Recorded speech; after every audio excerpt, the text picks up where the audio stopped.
الحمد لله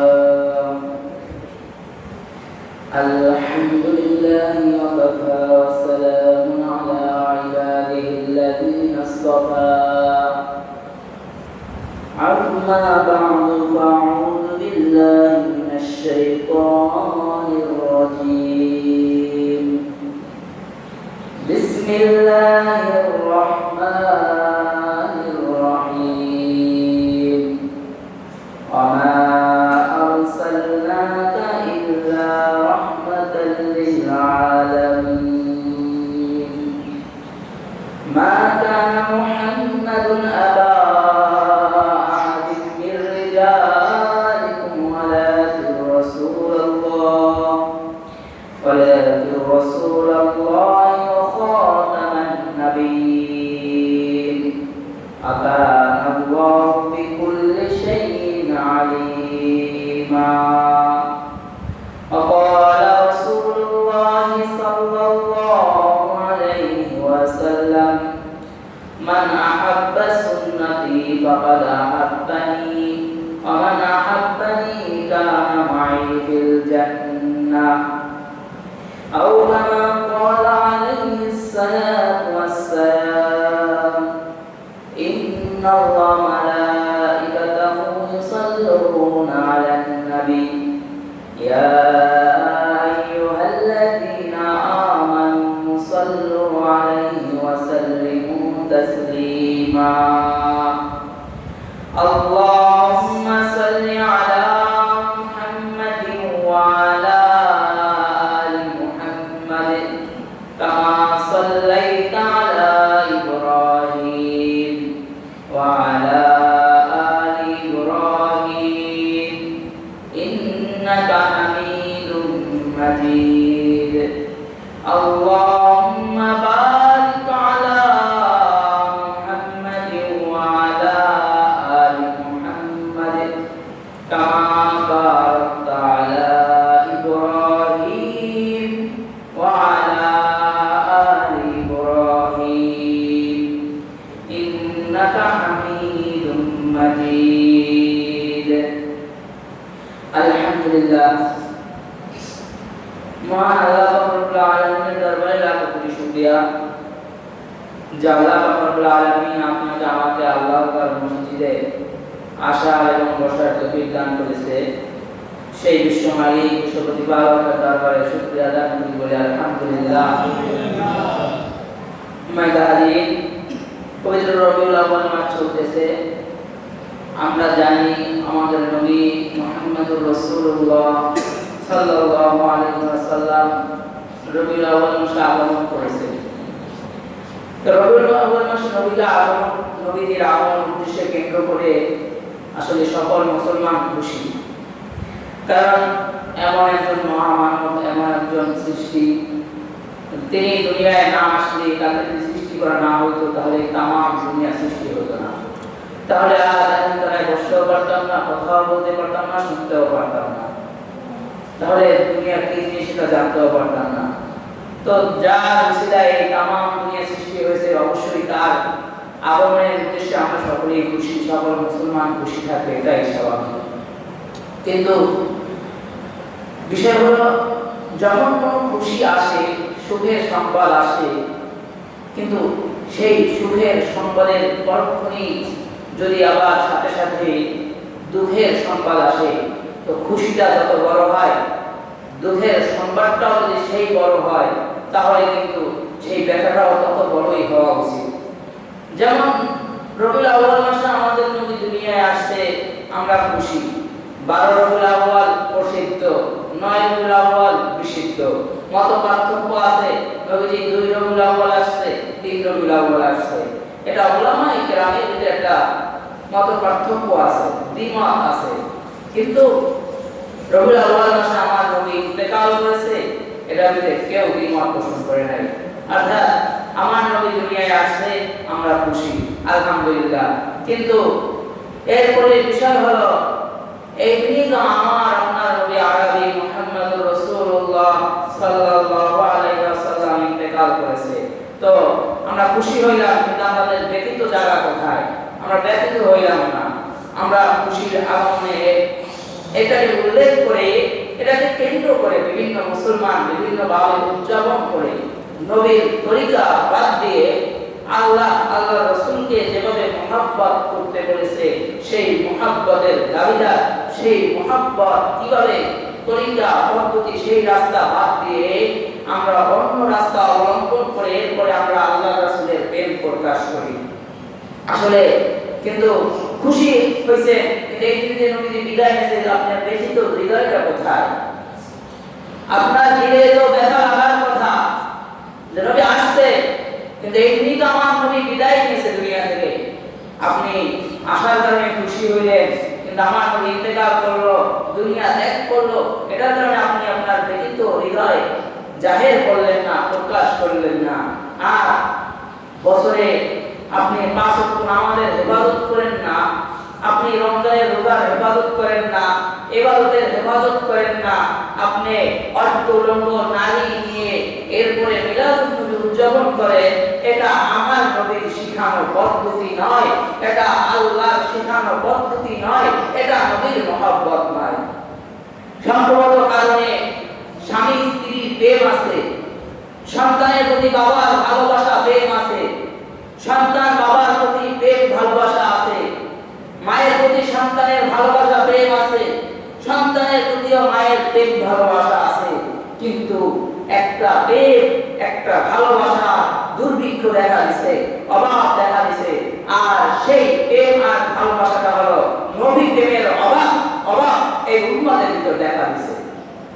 সমস্ত প্রেম ভালোবাসা আছে, কিন্তু নবী প্রেম নবী ভালোবাসা এই উম্মতের ভিতর নাই।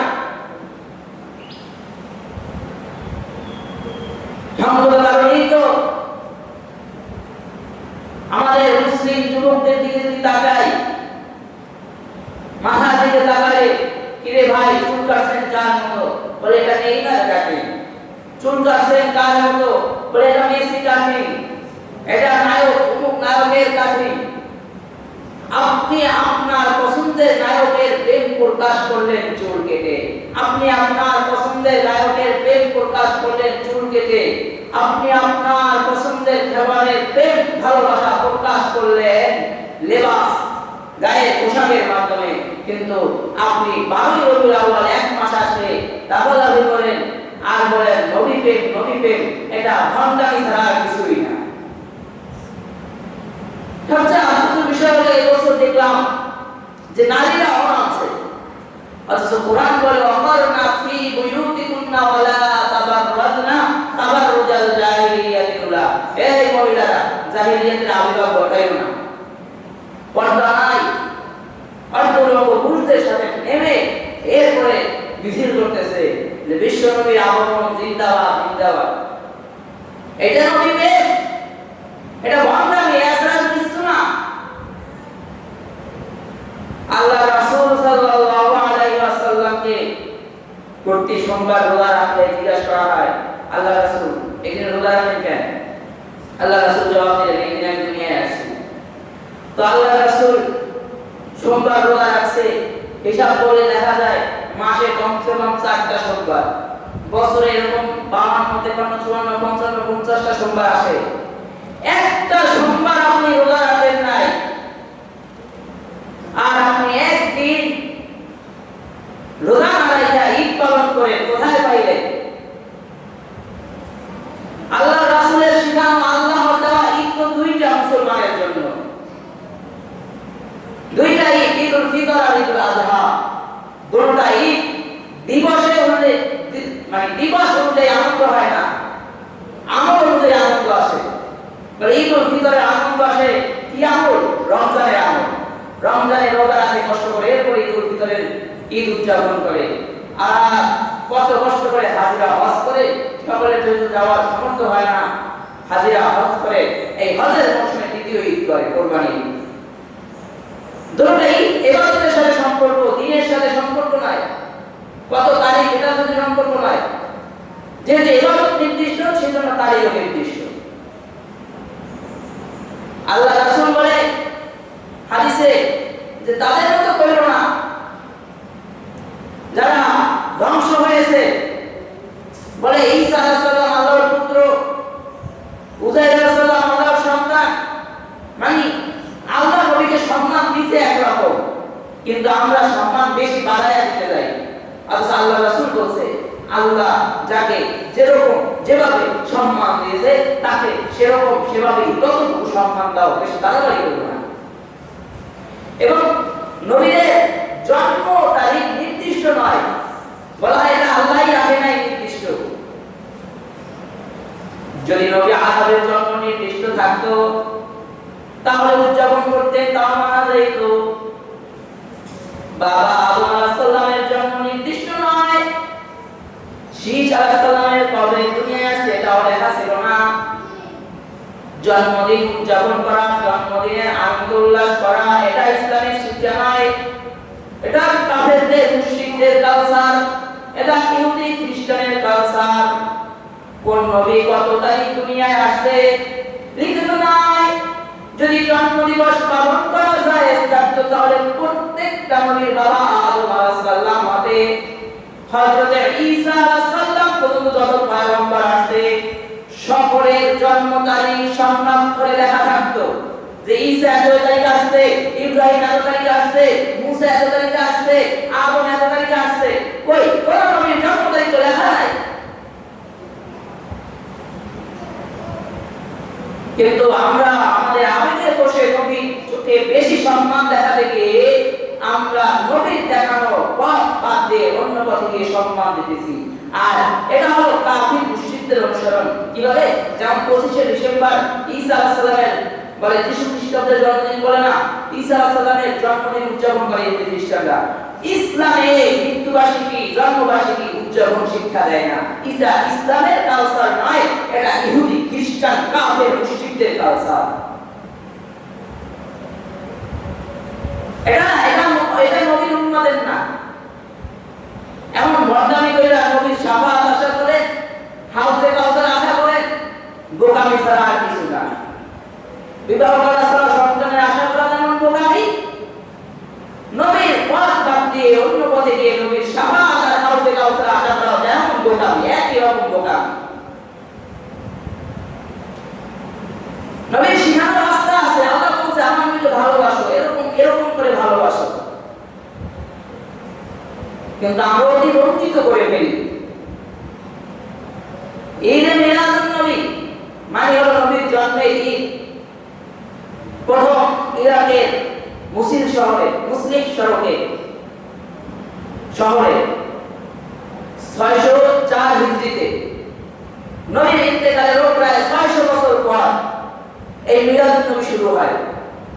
এবার জ্ঞান খাটাইবেন, বলবেন আপনারা হুজুরাই তো বলেন, আমার কথাগুলো আজকে শোনার পরে আপনি আপনার বিবেক খাটাবেন, হুজুরাই বলবে। কারণ আল্লাহ রাসূল বলছে কি 73টা কথা হবে না, তাহলে কারো দিয়া আলেমরাই সবচেয়ে জান্নাতে যাবে, আবার আলেমরাই জাহান্নামে যাবে বেশি। কারণ এখান থেকে কথা বলছে, এই জিবরা দ্বারাই কথা বলছে, আমল করে না। জিবরা কিছু দিয়ে কাটতে দেওয়া যায়, আমলের কিছু দিয়া মিথ্যা প্রচার করেছে, হাসানোর জন্য মিথ্যা কথা বলেছে, কাঁদানোর জন্য মিথ্যা কথা বলেছে, আগুনের কেসি দিয়া জিহ্বা কাটা হইবে। যারা এখানে কথা বলে মনে করেন সহজ, শুক্রার উঠে কত সুন্দর কথা বলে, সুখ দেয়, ভালোই তো লাগে। কিন্তু যে সমস্ত ওলামায়েরা, যে সমস্ত খতিবগণ এখানে বসে মিথ্যা কথা বলে হাসানোর জন্য, যে একটু হাসায় মুসলিমদেরকে, তাহলে তো মনটা পাবো, মুসলিমরা বাহবা দিবে, একটু কান্দায়, তাহলে তো বাইরে গিয়ে বলবে আজকে ইমাম সাহেব আমাদেরকে কান্দায় ফেলাইছে। মিথ্যা ঘটনা বর্ণনা করে কান্না করায় এদের জিহ্বা আগুনের কেসি দিয়ে হাসরের ময়দানে কাটা হবে। 604 হিজরিতে আল্লাহ রাসূলের ইন্তেকালের 600 বছর পরে ইরাকের মুসলিম শহরের বাদশা মুজাফফরউদ্দিন কুকরি এই আমল শুরু করেন। এবার আসল কথা বুঝে থাকলে চিন্তা করবে, আমার নবী দুনিয়ায় আসছে, জন্মগ্রহণ করেছে মক্কা শহরে, আমার নবী ইন্তেকাল করেছে মদিনা শহরে, অর্থাৎ আরবের ভিতরে। আরব থেকে এটা কায়েম হইল না, ইরাকে গিয়ে এটা কায়েম হইল। এখানেও একটা ধান্দাবাদ।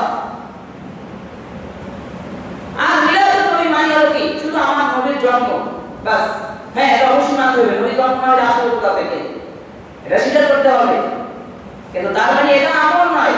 নবী দেখানো পথ আমল তো, নবীর সিরাত, নবীর সূরা, নবী কিভাবে হাসছে, নবী কিভাবে খানা খাইছে, নবী কিভাবে ইস্তিনজা করেছে, নবী কিভাবে সিজদা দিছে, নবী কিভাবে রুকু দিছে, নবী কোন সময় কিভাবে কথা বলছে, নবী কিভাবে হাসছে, এই গোটা উম্মতের জীবনে জন্ম থেকে শুরু করে মৃত্যু পর্যন্ত এই আমলগুলো করার নাম হলো নবীর অনুসরণ। বাঙালি রবিউল আউয়াল আসলে জিলাপি বিরিয়ানি খিচুড়ি খায় নবীর অনুসরণ হয় না। নবীর অনুসরণ তো 12 মাস থাকবে উম্মতের ভিতর, এক মাস লাফালাফি করলে কি হয়? এটা নবী বেদ না, এটা ধোঁকাবাজি, সম্পূর্ণ ধোঁকাবাজি। কোন নবীর জন্ম তারিখ ইতিহাসে লেখা নাই, নির্দিষ্ট করে লেখা নাই। বলা হয় এত বছর ছিল, কিন্তু কত তারিখ আসছে এটা নির্দিষ্ট করে লেখা নাই। যদি নবীর জন্ম তারিখ, নবীর জন্মদিন পালন করা হইতো, তাহলে আপনার বাবার মৃত্যুবার্ষিকী, জন্মবার্ষিকীও পালন করা সুন্নাত হইতো। এরপরে নবী থেকে সাহাবী হযরত আবু বকর, হযরত ওমর, হযরত আলী, হযরত ওসমান ইবনে আব্বাস, আব্দুল্লাহ ইবনে মাসউদ, মাআজ, মুআজ, যারা তিনার রব্বি লাখ লাখ সাহাবীদের জন্মবার্ষিকী পালন করা তো সুন্নাত হইতো। এরপরে সাহাবীদের আমল গেলে যুগে যুগে যত ইমাম বানাচ্ছে, ইমাম আবু হানিফা, ইমাম শাফি, ইমাম হাম্বল, ইমাম মালিক, মালিক ইবনে দিনার, বাইজিদ গোস্তামি, খাজা মঈনুদ্দিন আব্দুল কাদের জিলানী, আশরাফ আলী থানভী, কাসেম নানতুবি, দেওয়ার হোসেন সাইদি, আহমদ শফি, জুনায়েদ বাগনগরী, যত বুজুর্গরা মারা গেছে, সকল বুজুর্গদের জন্মবার্ষিকী পালন করা সুন্নাত হয়ে যেত। আর এত জন্মবার্ষিকী যদি পালন করতে থাকতেন, তাহলে 365 দিনে 365 দিনের জন্মবার্ষিকী পালন করতে করতেই তো আপনার দিন চলে যায়। ইবাদত করবেন কবে?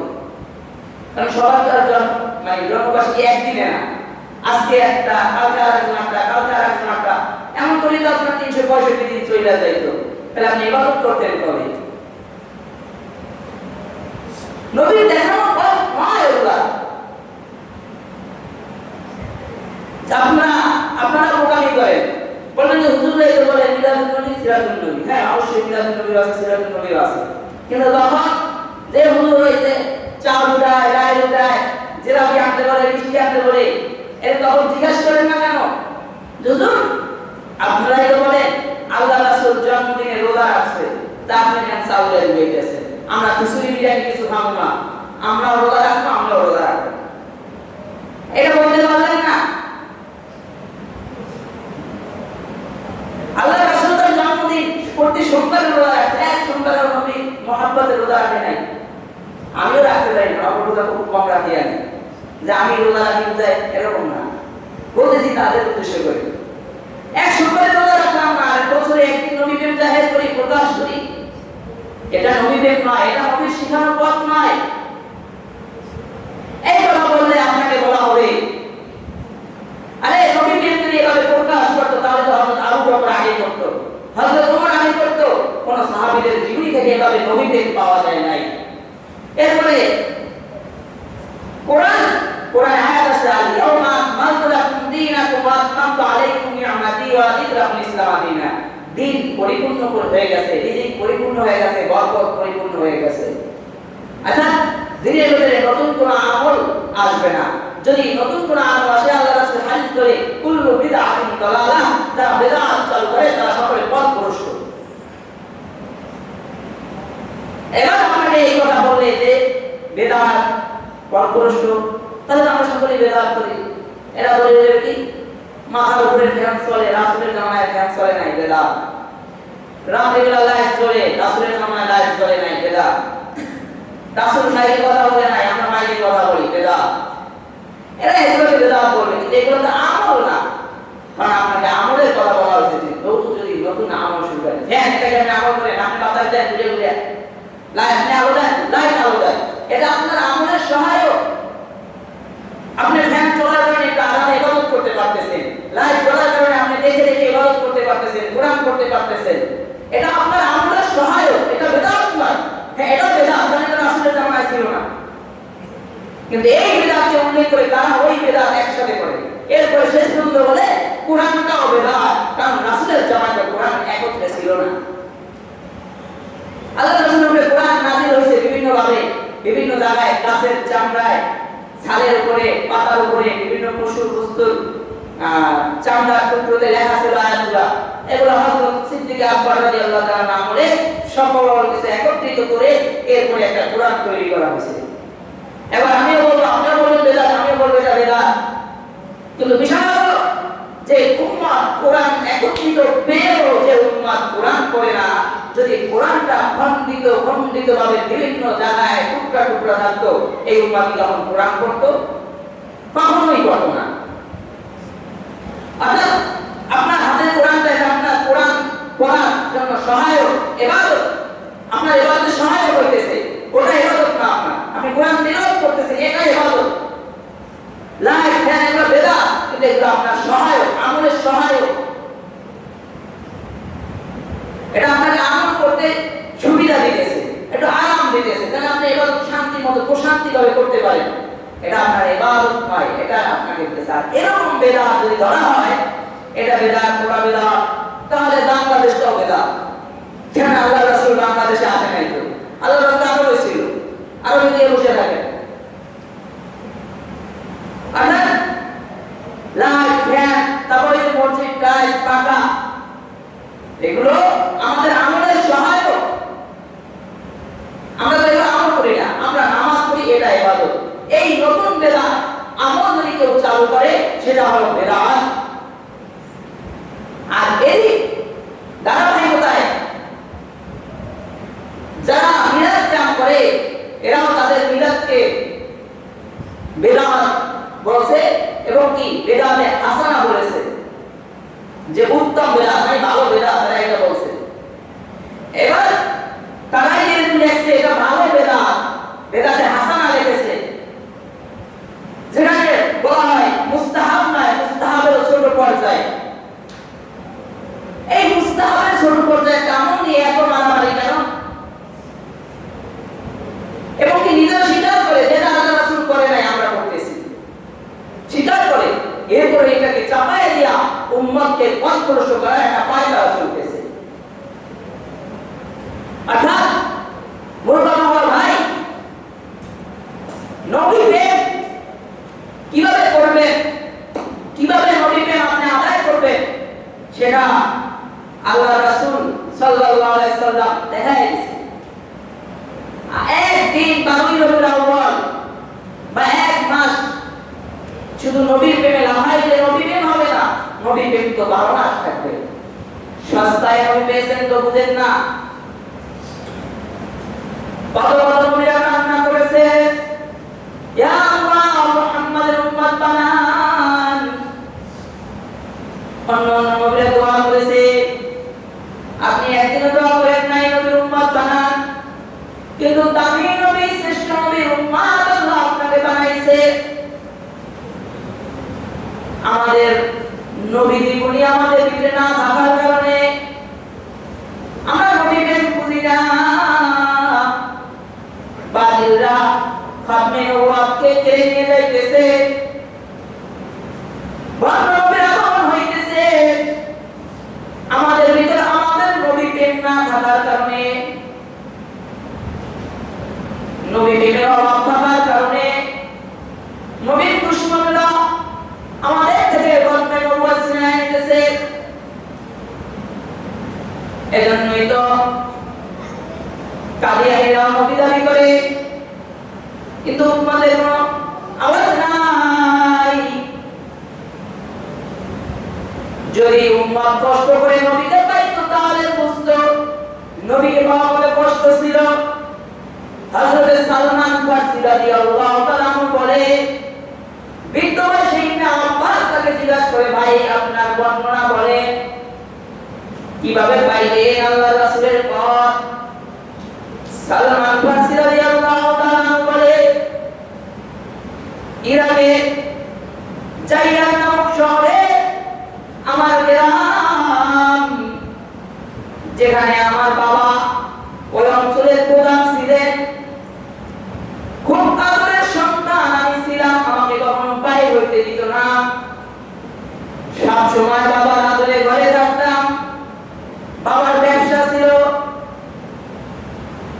অন্যদিকে বাবা কাজ ধরেছে বাসায়, বাবা ব্যবসায় থাকার কারণে কাজ দেখতে বের হয়ে গেলাম আমি। বাবা আমায় দায়িত্ব দেয়া দিল। বাবা বলতেছে, সন্তান যাও এই কাজটা কইরা আবার দ্রুত বাসায় চলে আসবা, তুমি কিন্তু অন্য কোথাও যাবা না। সন্তান কাজে যাইতেছে, দেখে গির্জার ভিতরে প্রার্থনার আওয়াজ। সন্তান গির্জার ভিতরে ঢুকে গেল, যে কোনো সময় গির্জা দেখে না, ঘর থেকে বের হইতে দেয় না। সালমান ফার্সি নিয়ে প্রার্থনা করে গির্জার ভিতরে ঢুকে প্রার্থনার আওয়াজ পেলে, যখন প্রার্থনার আওয়াজগুলো আমি দেখলাম সরাসরি আমার কাছে মুগ্ধ হয়ে গেলাম। কারণ আমরা ছিলাম মাজুসি ধর্মের, কিন্তু আমার কাছে মনে হইল যে আমাদের মাজুসি ধর্মের থেকে গির্জায় যারা প্রার্থনা করতেছে এরা আমাদের থেকে উত্তম। সন্তান বাড়িতে দেরিতে ফিরে এলে বাবা বলে, এত দেরি করলাম কেন? এত আদর সন্তানকে করতেন যে সন্তানের জন্য লোক নামাজ দিলেন খোঁজার জন্য। বাড়িতে আসার পরে প্রশ্ন করলে, এত দেরি হলো কেন তোমার? বলে গির্জার ভিতরে ঢুকলাম, তাদের প্রার্থনা দেখলাম। বাবা চিন্তা করলো, সন্তান অন্য ধর্মের এবার দেখেছে, না জানি ধর্ম ত্যাগ করে, সেজন্য নিজে সন্তানকে বুঝাইতেছে, বাবা মাজুসি ধর্ম শ্রেষ্ঠ ধর্ম, ওগুলো সব পথভ্রষ্ট ধর্ম। সালমান ফার্সি জবাব দেয়, না, তাদের ইবাদত, তাদের প্রার্থনা আমার কাছে পছন্দ হয়েছে, আমাকে মুগ্ধ করেছে, আমাদের থেকে তাদের ইবাদত সেরা। এই কথা বললে হযরত সালমান ফার্সি রাদিয়াল্লাহু তাআলা আনহুকে তার বাবা শিকল দিয়ে বেঁধে ঘরে রাখলেন, যাতে সন্তান ধর্ম ত্যাগ না করে। সালমান ফার্সি রাদিয়াল্লাহু তাআলা কোন রকম একটা মেসেজ, চিঠি, বার্তা পাঠিয়ে দিলেন গির্জার ভিতরে। তিনি যে শিকলে বন্দী এটা জানায় দিলেন এবং বললেন, আশাম ফিলিস্তিন থেকে কোন কাফেররা যদি আসে আমাকে জানাবেন। কিছুদিন পরে সালমান ফার্সির কাছে মেসেজ আসলো, ফিলিস্তিন আশাম থেকে কাফেররা এসেছে। কৌশলে অভিনব কায়দায় তিনি তার শিকল খুলে বের হয়ে গেলেন। কাফেররার পুরোহিত বিশপকে গিয়ে সব কাহিনী খুলে বললেন। পুরোহিত বিশপকে বলার পরে বিশপ বলে, তুমি আমার কাছে থেকে যাও। কিন্তু বিশপের আসার আখলাক সালমান ফার্সির পছন্দ হইল না। কারণ বিশপকে তিনি বয়ান করতেন দান সৎকার, দান সৎকার জন্য টাকা পয়সা আসলে বিশপ নিজে সেগুলো বক্ষণ করতেন। এগুলা সালমান ফার্সির পছন্দ ছিল না, কিন্তু তারপর কিছু বলে নাই, চুপ থাকতেন, যেহেতু ধর্ম ত্যাগ করছেন। একদিন হঠাৎ বিশপ ইন্তেকাল করলেন। বিশপ মারা যাওয়ার পরে যখন এলাকার মানুষ তাকে সমাধি করবে, এমন সময় সালমান ফার্সি মুখ খুলে বলেন, কার সমাধি করতে এসেছো? এর তো আমলে ঠিক ছিল না। লোকেরা বলে, পুরোহিত নিয়ে এমন কথা বলো, কে তোমায় এত বড় সাহস দিছে? আমার কাছে প্রমাণ আছে। বলে, কি প্রমাণ? তাই তোমরা যে সমস্ত মাল দান চিন্তা করতে, সমস্ত মাল এটা আসো অমুক জায়গায় মাটির নিচে রাখা আছে। মাটি খনন করে কবর করতে স্বর্ণ রূপা এগুলো বের করে দিলেন। লোকেরা এত রাগান্বিত হয়ে গেল যে বিশপকে পুনরুদ্ধৃত করতে লাগলো, পাথর মারতে লাগলো।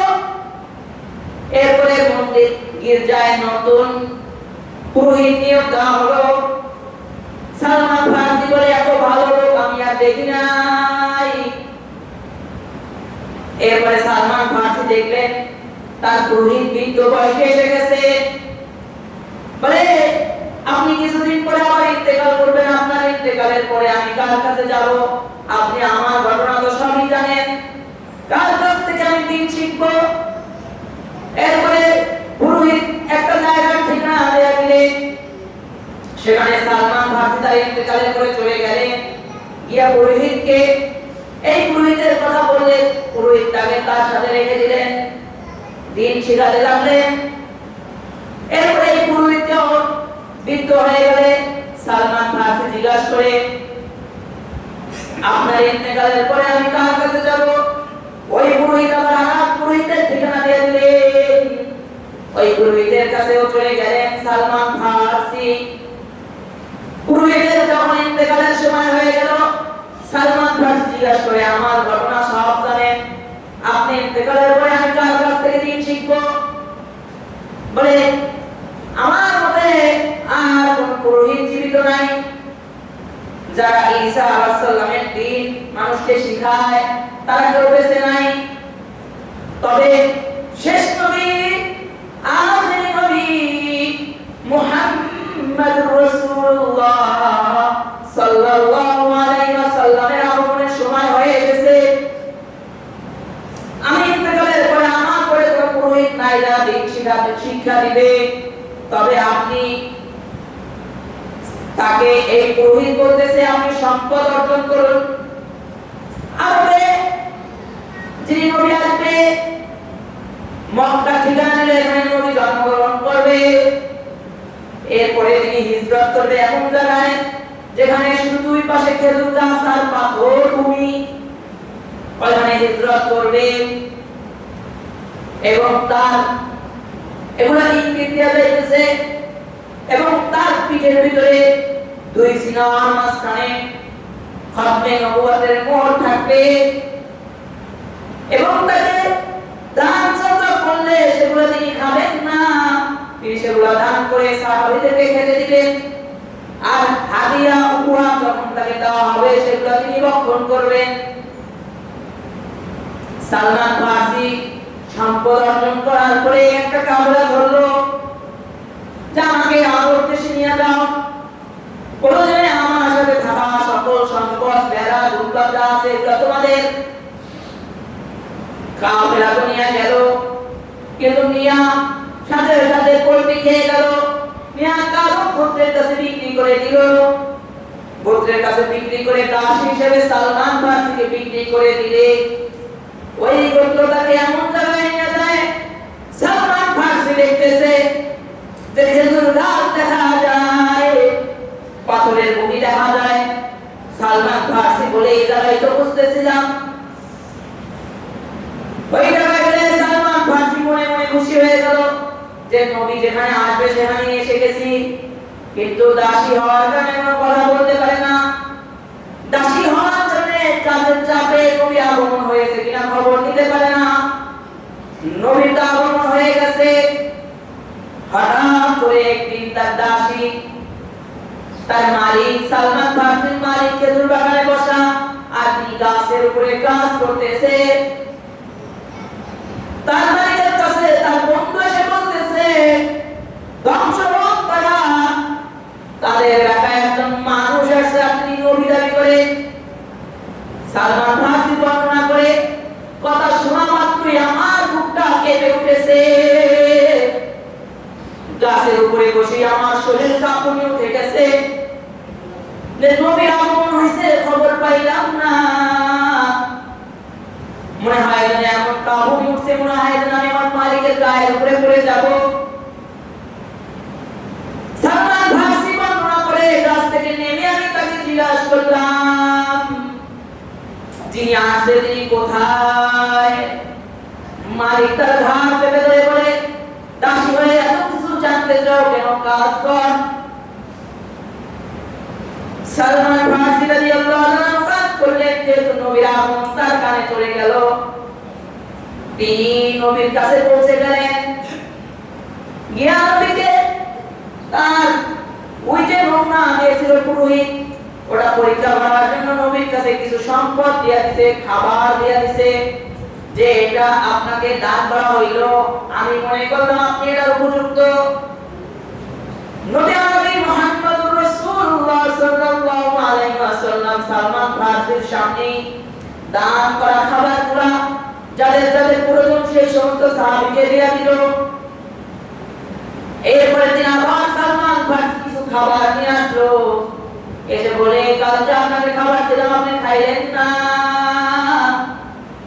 এই খাবারগুলো আপনার জন্য নিয়ে এসেছি। কালকে একটা দান করেছি কিন্তু আজকে দান করি না, এটা আপনার জন্য হাদিয়া উপহার। নবী আরবি মুহাম্মদ রাসূলুল্লাহ সাল্লাল্লাহু আলাইহি ওয়াসাল্লাম সাহাবীদেরকে ডেকে একসাথে খাবারগুলো খাইলেন।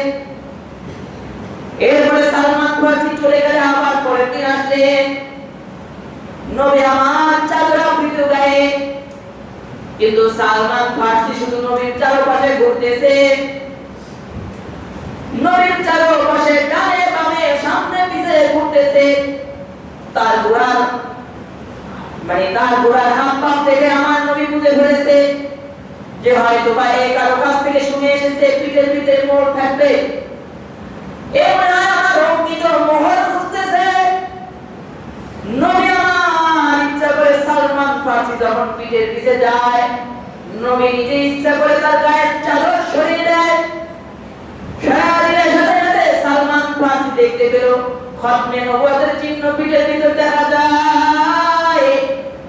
সাথে সাথে সালমান ফারসি নবীর পায়ের কাছে সিজদায় পড়ে গেল, নবীর পায়ে চুমা খেতে লাগলেন। নবী মুহাম্মদ রাসূলুল্লাহ তাকে ওখান থেকে টেনে উঠালেন, কারণ কেউ পায়ে সিজদা দিবে এটা আমার নবীর পছন্দ ছিল না। কিন্তু এখন নবীর উম্মতের ভিতরে এমন কিছু বিশ্বাস আছে, এমন কিছু মুরিদ আছে, এরা গিয়া বাবার পায়ে তোরা পানি পান করে আর বলে বরকতি পানি খাইতেছি। নাউজুবিল্লাহ। এরা বলে বাবার পায়ে তোরা পানি বরকতি পানি। সেজদা তো আল্লাহকে মসজিদে সেজদা দেয় না, কিন্তু বাবার পায়ের তলিতে সেজদা দিতেছে। এমন বাবা আছে বছরকে বছর গোসল করে না, এমন নোংরা পায়েও চুমা দিতেছে। আর নবী আমার সালমান ফারসিকে কেন ধরেন? তিনি পছন্দ করলেন না সেজদা দেওয়া। নবী বলে তখন সালমান ফারসি ইসলাম গ্রহণ করলেন। যেহেতু দাসী ছিল এই জন্য তাকে কাছে পাইতো না বেশি। এরপরে নবী সালমান ফারসিকে বলল দাসী থেকে মুক্তি নাও, এই দাসত্ব থেকে মুক্তি নাও। সালমান ফারসি তার মালিকের কাছে আবেদন করলেন আমাকে এই দাসত্ব থেকে মুক্তি দেন। তো শর্ত ছিল মালিক কিছু শর্ত দিবে, ওই শর্ত পূরণ করে এরপরে দাসত্ব থেকে মুক্তি পাবে। তো শর্ত করলো 300 খেজুর গাছ লাগবে, কিন্তু একটা খেজুর গাছ মরা থাকবে না, এবং অনেক বিশাল একটা স্বর্ণের অ্যামাউন্ট দেয়া দিল, এত বড় স্বর্ণ লাগবে, এত আউন্স। বলে আল্লাহর রাসূলের কাছে এসে সালমান ফারসি বলল মালিক এই শর্ত দিয়েছে। আল্লাহর রাসূল বলেন চিন্তা করিও না, আমার সাহাবীদেরকে ডাক দাও। সাহাবীদেরকে ডাক দিলে সাহাবীরা এসে বলে আল্লাহর রাসূল বললেন একে মুক্তি করতে, তোমাদের ভাইকে মুক্তি করতে এত এত খেজুর গাছ লাগবে। কোন সাহাবী 10টা, কোন সাহাবী 20টা, কোন সাহাবী 50টা, কোন সাহাবী 100টা, এরকম করে বিভিন্ন রকম দেয়া 300 খেজুর গাছ বীজ এসে গেল। আল্লাহর রাসূল সালমান ফারসির হাতে দিয়ে বলে তুমি লাগাইবা না, 300 গর্ত করে রাইখা দিবা, আমি আসবো তারপরে দেখবো। সালমান ফারসি গর্ত করে রেখে দিল। আল্লাহর রাসূলকে ডাকলেন, আল্লাহর রাসূল নিজে গাছগুলো লাগাইলেন। গাছগুলো পরিপূর্ণ একটা মাপে এসে গেলে ওই যে ইহুদি মালিককে দিয়ে বাবা তোমার 300 খেজুর গাছ একটাও মরা নাই, এবং আল্লাহর রাসূলের হাতের বরকতে প্রত্যেকটা গাছ খেজুর দিয়া ফল দিয়া এরপরে নষ্ট হইলে হইছে, কিন্তু আগে নষ্ট হয় নাই। এরপরে বলা হয় আল্লাহর রাসূলের কাছে যে 320 আউন্স স্বর্ণ চেয়েছে, এর কোন সাহাবীর পক্ষ থেকে সামান্য একটুখানি স্বর্ণ হাদিয়া আসছে। হাদিয়া আসলে বলে সালমান এটা তুমি তোমার মালিককে নিয়ে দাও। সালমান ফারসি বলে আল্লাহর রাসূল এত আউন্স স্বর্ণ লাগবে, এটা তো সামান্য। আল্লাহর রাসূল বলে এটাই হয়ে যাবে, নিয়ে যাও। বলা হয় ওজন করলে দেখা যায় সেই সমপরিমাণ স্বর্ণের ওজনে সামান্য স্বর্ণ হয়ে গেছে। সুবহানাল্লাহ। এরপরে সালমান ফারসি সেই স্বর্ণ দিয়ে দাসত্ব থেকে মুক্তি নিয়ে আল্লাহর রাসূলের সাথে প্রত্যেক যুদ্ধে অংশগ্রহণ করেছে, খাঁটি মুসলমান হয়েছে। একবার চিন্তা করেন, আপনি আমি কত সহজে নবী আরবিতে পেয়েছি, আর কত কষ্ট মুজাহাদা করে এরপরে নবীকে তালাশ করেছে। কিন্তু এই উম্মতের ভিতরে এই নবী প্রেমের অভাব। সব প্রেম আছে কিন্তু নবী প্রেম নাই। অথচ নবী প্রেম ঈমান, নবী প্রেম নাই তার, ঈমান ঠিক নাই তার। হযরত ওমর রাদিয়াল্লাহু তাআলা বলে, হে আল্লাহর রাসূল, আমি আপনাকে ভালোবাসি, আল্লাহকে ভালোবাসি। আল্লাহর রাসূল বলে, স্ত্রী থেকে বেশি, মা বাবা থেকে বেশি? ওমর রাদিয়াল্লাহু তাআলা বলে ফেলেছিল, মা বাবার পরে অথবা স্ত্রীর পরে। আল্লাহর রাসূল বলে, তোমার ঈমান পরিপূর্ণ হয় নাই। বলার সাথে সাথে হযরত ওমর রাদিয়াল্লাহু তাআলা বলে, আমি আল্লাহর রাসূলকে ভালোবাসি আমার জীবনের থেকেও বেশি। আল্লাহর রাসূল সাথে সাথে বলে, ওমর, হবে এই মাত্র তোমার ঈমান পরিপূর্ণ হয়েছে। অর্থাৎ মায়ের ভালোবাসা, বাবার ভালোবাসা, স্ত্রীর ভালোবাসা, সন্তানের ভালোবাসা, এই ভালোবাসা তো দূরের কথা, নিজের জীবনের থেকেও আল্লাহর রাসূলকে বেশি ভালোবাসতে হবে। এটার নাম হলো ঈমান। আর আল্লাহর রাসূল হাদিস বলে, মান আহাব্বা সুন্নতি ফাকাদ আহাব্বানি ওয়া মান আহাব্বানি কানা মাই ফিল জান্নাহ। আল্লাহর রাসূলের ভালোবাসা মুখে স্লোগান দিয়া নয়, আল্লাহর রাসূলের ভালোবাসা সুন্নাতের অনুসরণ করে। যে আমি নবীর সুন্নাত অনুসরণ করে সে আমি নবীকে ভালোবাসে, যে আমি নবীকে ভালোবাসে সে আমার সাথে জান্নাতে প্রবেশ করবে। সুবহানাল্লাহ। এটা ছিল আল্লাহর রাসূলের ভালোবাসা। এভাবে আল্লাহর রাসূলকে ভালোবাসতে হবে। একদিন এক মাস স্লোগান দিয়া খায়া দায়া আল্লাহর রাসূলের মুহাব্বত প্রকাশ করা যায় না, আল্লাহর রাসূলের প্রেম অর্জন করা যায় না। নবী আমার এমন নবী, শুধু আপনার আমার নবী না, সমস্ত সৃষ্টি জগতে যা কিছু আছে আসমান আর জমিনের ভিতরে, শুধু কি মানুষের নবী, গাছের নবী, আমার নবী মাছের নবী, আমার নবী পশু পাখিদের নবী।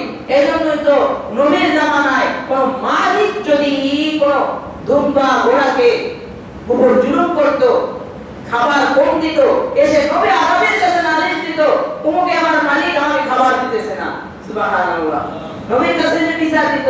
এই জামানায় যারা গরু ছাগল করে, আমি তো মনে করি এরা যেমনি পিটাপিটি করে গরু ছাগলকে দেখলে দেখা যায়, আসলে আল্লাহর রাসূল থাকলে এই প্রত্যেকটা পশুকে নালিশ দিত, তাহলে খাবার দেয় এতটুকু, কাজ করায় এতখানি, আর পিটান রাতে বোনাস, এরা নালিশ দিত। অর্থাৎ নবী প্রেম শুধু বছরে একদিন নয়, এক মাস নয়, নবী প্রেম থাকবে উম্মতের ভিতর 12 মাস। নবী প্রেম ওটাকে বলা হয় ইস্তেনজা। গেলে দেখতে হবে আমার নবী কিভাবে ইস্তেনজা করেছিল, গোসল করতে গিয়ে গেলে দেখতে হবে আমার নবী কিভাবে গোসল করেছিল, ওযু করার সময় দেখতে হবে আমার নবী কিভাবে ওযু করেছিল, লেবাসের দিকে তাকায় দেখতে হবে আমার নবী কিভাবে লেবাস পরিধান করেছিল, আমার নবী কিভাবে হেঁটেছিল, আমার নবী কিভাবে বসেছিল, আমার নবী কিভাবে কথা বলেছিল, আমার নবী কিভাবে হেসেছিল, সকল কিছুর দিকে তাকায়া এরপরে এটাকে বলা হয় নবী প্রেম। শুধু বিরানি খায়া একদিন দাঁড়ায়া দাঁড়ায়া ইয়া নবী সালাম আলাইকা বললে নবী প্রেম জাহের হয় না। এটা মানুষ বানানো ইবাদত, এটা কোনো আল্লাহর পক্ষ কোরআন হাদিস থেকে আসা ইবাদত নয়। ইয়া নবী সালাম আলাইকা এর আবিষ্কার হয়েছে নবী ইন্তেকালের 600 বছর পর ইরাকের মুসলিম শরফ থেকে, বাদশা মুজাফফরউদ্দিন কুফরির থেকে। এটা নবীর কোন সাহাবী আর ইমাম থেকে আগমন হয় নাই, এটা মানুষের বানানো ইবাদত আগমন হয়েছে। আমার কথা যদি বিশ্বাস না হয়, আমার কথা যদি বিশ্বাস না হয়, আপনারা তো হযরত মাওলানা গুগল নিয়ে ঘুরেন, সবাই চ্যাট জিপিটি জিমিনি ব্যবহার করেন, সকলে গিয়া সার্চ দিয়ে গুগলে লেখেন গিয়া। আমি সহজে গুগলে সার্চ দিতে বলি না, দিতেও সার্চ দেওয়া পছন্দ করি না, কিন্তু হুজুরের কথা তো বিশ্বাস হয় না, গিয়া সার্চ দিবে মিলাদের আগমন কত তারিখ হয়েছিল, বা এভাবে লিখবেন নবীর ইন্তেকালের কত বছর পরে মিলাদের আগমন হয়েছে। তাদের পকেটে হযরত মাওলানা গুগল রহমাতুল্লাহ আলাইহি আছে, এরা সকলে পেয়ে যাবেন যে কত বছর পরে নবীর ইন্তেকালের কত বছর পরে, নবীর ইন্তেকালের কত বছর পরে এরপরে মিলাদে আগমন করছে। মোবাইলে আপনারা এই কথা বলবে যে নবীর ইন্তেকালের 600 বা 500 700 বছর পরে আগমন করছে মুসলিম শরফ থেকে, ইরাকের মুসলিম শরফ থেকে, মুজাফফরউদ্দিন কুফরি থেকে আগমন হয়েছে। অর্থাৎ এটা হলো মানুষ বানানো ইবাদত। আর আল্লাহর রাসূলের দেখানো পথ হলো কোরআন এবং সুন্নাহ।